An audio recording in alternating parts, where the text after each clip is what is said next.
In the name of God, the most gracious, the most merciful. My name is Kenny Bomer, and this is the Ask a Muslim series, where we're answering the top 50 questions about Islam. Question number 11. How do you know there's life after death? We live in a world that demands logic and proof, one that is not content with belief alone. Someone might wonder how a rational, practical-minded person could believe in life after death.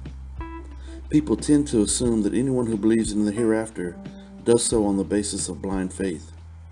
But in fact, belief in the hereafter and life after death is completely logical, and it is the only way that injustices of the world can be reconciled with a just and all-powerful Creator. We know that in addition to physical pleasures and comforts, there are certain ideal conditions that human beings instinctively desire and strive to attain, such as love, respect, security, and contentment. And though many people are capable of acquiring such a portion of these objectives here on earth, there remains one that is largely unobtainable, and that is justice. Most people hold the conviction that life is not fair. They have often been misunderstood or not appreciated. And some may have been harmed, cheated, or oppressed. Daily newscasts disclose the killings, torture, displacement, and starvation of countless innocent people by powerful tyrants and nations, and lives are ruined by the vicious and careless acts of others, or by the natural disasters, and stories about the poor and the helpless being subjected to theft and deception. Seldom is even partial justice ever restored. Yet every human being desires justice. Even if he does not seek it for others, he certainly wants justice for himself. So why has the Creator instilled in man a longing for something he cannot experience in this world? The answer is that life is only one portion of his existence, and that the logical conclusion which restores the equilibrium found in all creation is in the hereafter. It is there that every person will be fully and precisely compensated for the good and evil deeds that he's committed. This is the perfect and absolute justice which God has promised to all people. The present life is a trial in preparation for the next realm of existence. The explanation given by the Quran about the necessity of life after death is what the moral consciousness of man demands.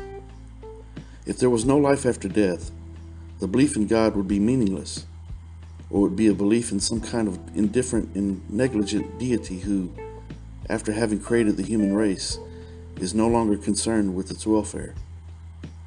But certainly God is just, and he will indeed punish the tyrants who have killed thousands and caused suffering to their families and corrupted institutions and societies, enslaved people and nations, robbed, deprived, and plundered. And what about those who patiently endure such injustices and hardships, who have suffered to uphold the truth and saved lives or sacrificed in order to assist many people? What earthly compensations could possibly restore the balance for them?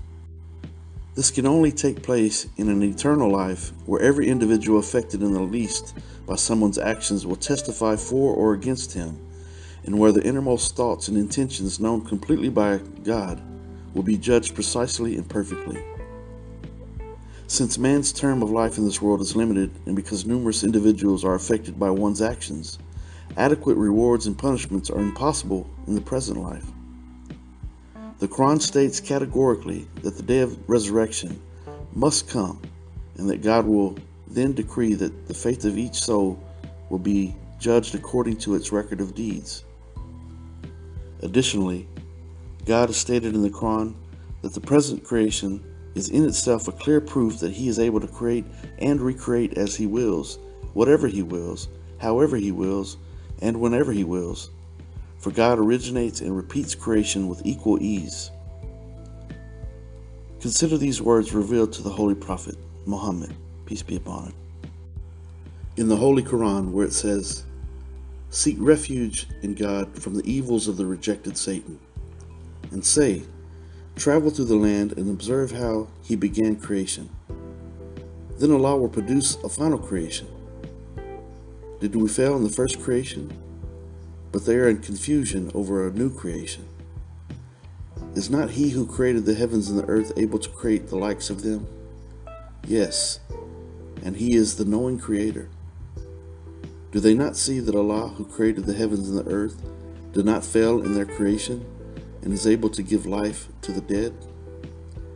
Does man not remember that we created him before while he was nothing? And you have already known the first creation, so will you not remember? Have they not considered how Allah begins creation and then repeats it?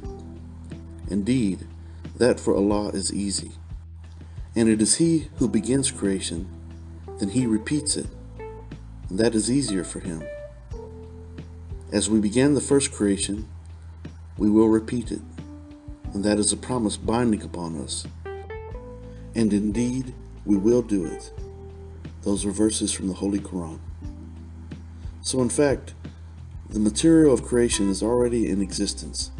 It's merely to be developed once again at His command.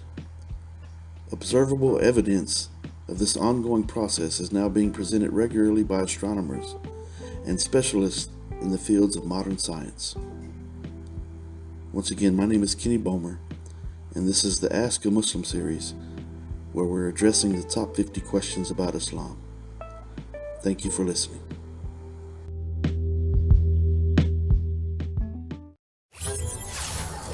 What?